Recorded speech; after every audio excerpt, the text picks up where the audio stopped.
মামলাসহ নানা আইনি জটিলতায় অবশেষে বন্ধ হয়ে গেছে পাবনার ঐতিহ্যবাহী ইছামতি নদী পুনরুদ্ধার প্রকল্পের শহরাংশের কাজ। প্রায় ১,৫০০ কোটি টাকার এ প্রকল্পের সবচেয়ে বেশি টাকা বরাদ্দ রয়েছে শহরের ৫ কিলোমিটারের জন্য। কাজ বন্ধ থাকায় প্রকল্প ব্যয় বাড়ার পাশাপাশি নির্ধারিত সময়ে কাজ শেষ হবে না বলেই আশঙ্কা করছেন সংশ্লিষ্টরা। প্রতিনিধি শহীদুল ইসলামকে সাথে নিয়ে উৎপল মির্জার রিপোর্ট। মাত্র ৩ মাসের ব্যবধানে আবারও বন্ধ হয়ে গেল পাবনার ঐতিহ্যবাহী ইছামতি নদী পুনরুদ্ধার প্রকল্পের শহরের ৫ কিলোমিটার অংশের কাজ। প্রভাবশালীদের একের পর এক মামলাসহ নানা আইনি জটিলতায় সচল রাখা সম্ভব হয়নি এ কাজ।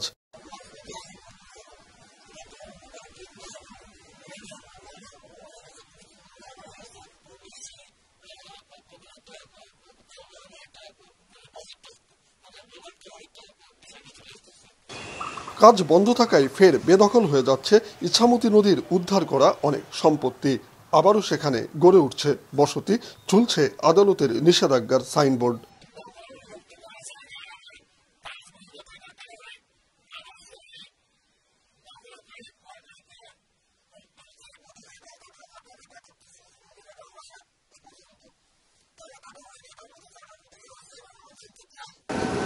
যেসব স্থানে খনন করা হয়েছিল সেগুলো আবার শুকিয়ে যাচ্ছে। অনেক স্থানই কচুরিপানায় আচ্ছাদিত হয়ে পড়েছে। আইনি জটিলতায় পুনরুদ্ধার প্রকল্পের কাজ এখনও শুরু করাই সম্ভব হয়নি মধ্য শহরে।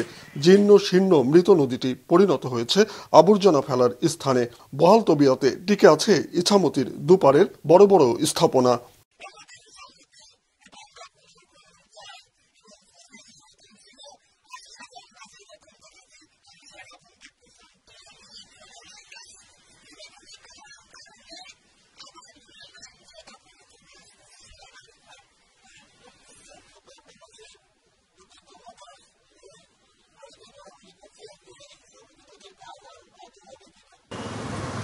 সরকারি আইনজীবী ও ইছামতি নদী উদ্ধার আন্দোলনের নেতারা এ সংকটের জন্য দায়ী করলেন পানি উন্নয়ন বোর্ডকেই।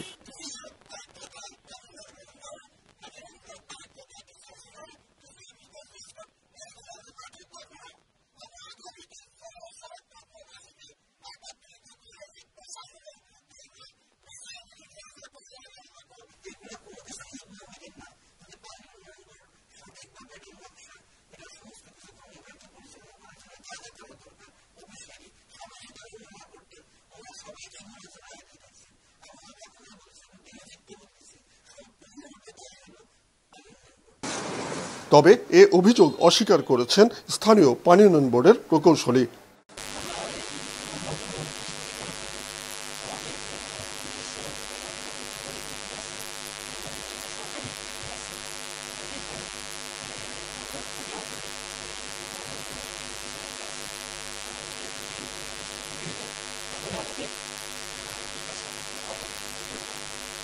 সেনাবাহিনীর তত্ত্বাবধানে বাস্তবায়নাধীন ১,৫৫৪ কোটি টাকার এ প্রকল্প শেষ করার মেয়াদ ধরা হয়েছে ২০২৭ সালের জুন মাস পর্যন্ত। তবে শহরাংশের কাজ ব্যাহত হয় নির্ধারিত সময়ের মধ্যে কাজ শেষ হবে না বলেই ধারণা করছে সংশ্লিষ্ট দপ্তর। উৎপল মির্জা, মাছরাঙা সংবাদ, পাবনা।